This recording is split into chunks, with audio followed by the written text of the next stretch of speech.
In this video, I'm gonna go and analyze the psychology about boycotts, so why sometimes it works and sometimes it doesn't. And there was this page from the Freakonomics Still Boycotts Work episode 234. Sorry about that. There's some siren going on in the background. I do apologise for that. Yeah, and let's, before further ado, let's continue what they said. Our latest Freakonomics radio episode is called Do Boycotts Work? Question mark. You can subscribe. Yes, that's all. There's crap. I don't want to give them free promotion about all that shit. At issue, the Montgomery bus boycott, the South African divestment campaign filler. Almost anyone can launch a boycott and the media loves to cover them. Do boycotts actually produce the change they fight for? Below, the transcript of this episode modified for your reading pleasure. For more information on the people and ideas of the episode, yeah, that's more promotional crap, and half a percentage are just going about promo. Yeah. Just over 60 years ago, on December the 1st, 1955, an African-American woman named Rosa Parks refused to give up her seat to a white passenger on a city bus in Montgomery, Alabama. Rosa Parks, the driver, said that if I refused to leave the seat, he would have to call the police. And I told him, just call the police. Parks was arrested for violation of segregation laws. This news soon reached a little-known Baptist minister called Martin Luther King Jr. Martin Luther King Jr. was famous to say, I have a dream and all that speech. He goes on to say, and we had a meeting at my church the next night and discussed ways of dealing with this and protesting such a grave injustice. At that time we decided that we would have a bus boycott beginning on Monday, December the 5th. King became the leader or organization of the Montgomery bus boycott for the first major organized action against racial segregation in the United States. King goes on to say, at present we are in the midst of the protest. The Negro citizens of Montgomery, representing some 44% of the population, 90% at least of the regular Negro bus passengers, are staying off the buses, and we plan to continue until something is done. King and his allies set up carpools and other ways for people to get around. Then King goes on and says, a few days after we started, the bus officials wanted to end segregation almost immediately, because they were losing so much money a day. The bus commission held out, contending on that basis of the city's ordinances and on the basis of the state laws. They could not and they would not integrate the buses. The Montgomery bus boycott lasted for 381 days. Then King goes on continuously saying, and finally the Supreme Court's decision came and declaring the bus segregation was unconstitutional. And this brought about the end to segregation, and we went back on to the buses on an integrated basis. So let's put aside for a moment the impact for the political and social and human impact of the integration victory. Let's look at this from a different angle. What is the moral of the Montgomery bus boycott? It was seen that the boycotts work as the story is told in our history books. A brave woman named Rosa Parks took a stand by keeping her seat, and her arrest led to a boycott in which Washington led to history made today on Free Economics Radio. More promotional crap. We ask the simple question: do boycotts really work? Let me warn you right now. The answer is not clear cut as you might think. Yeah, there's a right way of going about it, and there's a wrong way of going about it. The wrong way of going about it is by the destruction of products and that to promote a stance by saying, no, I'm going to boycott Gillette by vandalising Gillette products. Is not going to help your cause. It's going to help them in the long run. By the way, you're really not boycotting the company, you're helping to promote the company's sales, which goes up and up and up. Yeah, and this whole Rosa Parks thing, yeah, it was a sub-issue which Chris Chibnall that tapped upon this, used it as a platform in an episode of Doctor Who series is 11 that stars Jodie Whittaker as the titular Time Lord, and along with Bradley Walsh and Tosin Cole and etc. And they travel back in time to Alabama, which they witnessed the whole rise upon the segregation of the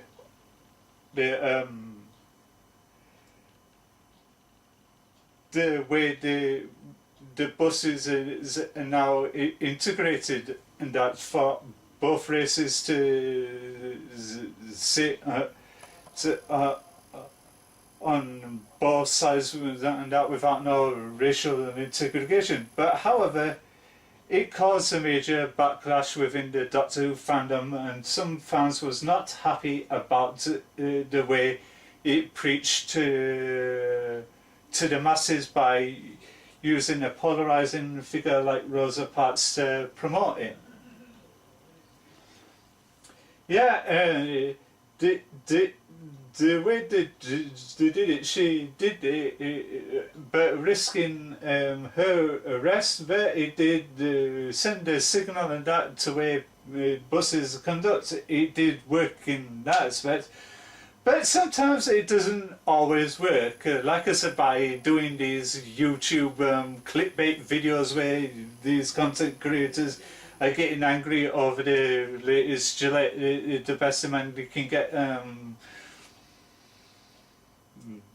short PSA, in which I had to take down the video, which I didn't want to add to the cause and balance. Yeah, it's a great subjectified issue about the whole thing. Sometimes the boycotts do work, and other times it doesn't. There's two ways of going about it. There's the way they're doing it the silent way, like Rosa did by sitting down on the bus. They said, if you want to get the police, you get the police. I'm not budging. That type of thing. If you're going about it the wrong way, like I said, doing an angry clickbait YouTube video where you're willfully destroying products like this, Friggy, for instance, I can say, oh, I'm going to boycott Friggy because they did a preachy ad and smack it and like that and that. But am I doing it to send a message saying enough is enough? No. In fact, by doing this, you're helping the Muller company that distributes Friggy for the sales to go up. And another defining example, oh, I'm going to boycott Avengers Assemble, blah blah blah blah. Look at this, snip, snip, snip, snip, snip, snip, snip, snip, done, they're done. But that isn't going to work neither. Because why? You're helping to drum up the sales and you're doing Marvel and Disney Corporation solace by increasing sales and that. But the other ways to do this is to do it silently. Say, yeah, you can still do your video saying, no, I'm not happy about this, I'm going to not buy any more products. Doing it that way without using the actual products in order to demonstrate of the greatness thing, because it does not work. Sad factor is, I did watch the Rosa Parks episode of Doctor Who. I've had no issue about the writing and the creative process and that. I thought that Chris Chibnall did a fantastic good job writing and researching and writing the episode. It was well acted. I know I am not endorsed by any companies and that, and etc etc etc, and yeah, it did. Let's face it, it's nothing new. This Gillette virtual signalling about male toxic masculinity and that. There's been subliminal messages in all films and media. Look at RoboCop in 1987. It was rife full of subliminal advertising.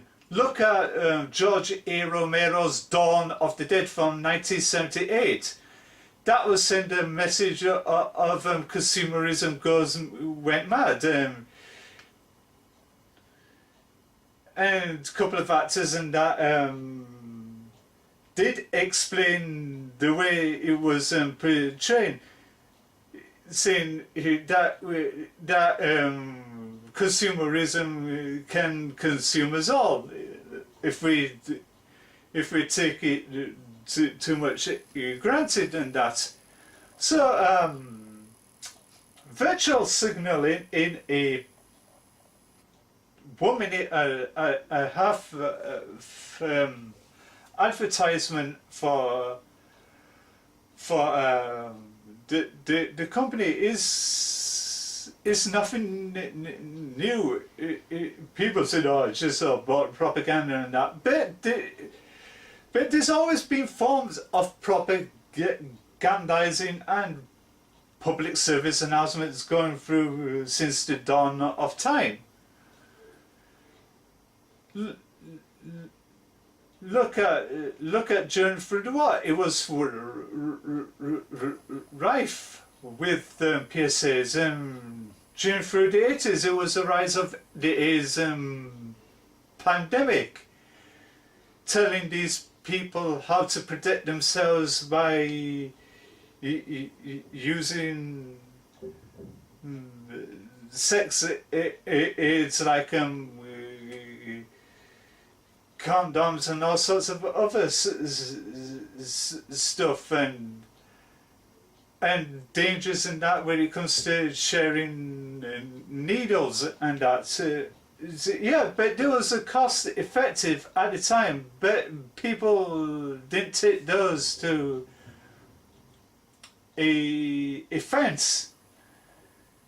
But the way the people are doing it was like quite ridiculous, and so that it's like the guy who tweeted a picture of his dumping the razor in the toilet to send a message that I was boycotting. Hello, that ain't gonna do you any favours apart from setting yourself up for mock and ridicule, because people on the internet these days, when they see pictures like that, they can't take you seriously. They think you're a complete idiot, then you're gonna set up for mock and ridicule. And this is the whole common sense is about these things. Like there's a smart way of boycotting, and there's the wrong way of boycotting. The smart way of boycotting is by sitting like this and saying, I've had enough of this, I'm not going to buy your products ever again. You lost my trust, and that. And I'll be buying something else. That's it. But the wrong way doing it, like I said, is destroying that. That is the wrong way of sending the message. You're enticing people to act violently by the way of destroying things. That is not boycotting, that's enabling people. So this video was not a way of attacking those who did these videos about the disdain against these companies and that. It's an issue that I've been tapped onto after when watching the Fox Business video about it, and where they explain doing things like that it doesn't work. Like one guy said he watched it 10 times. He wasn't fazed by it, and the guy at the top said he was repulsed by it. He was not going to make him stop buying the product, and etc, etc, etc.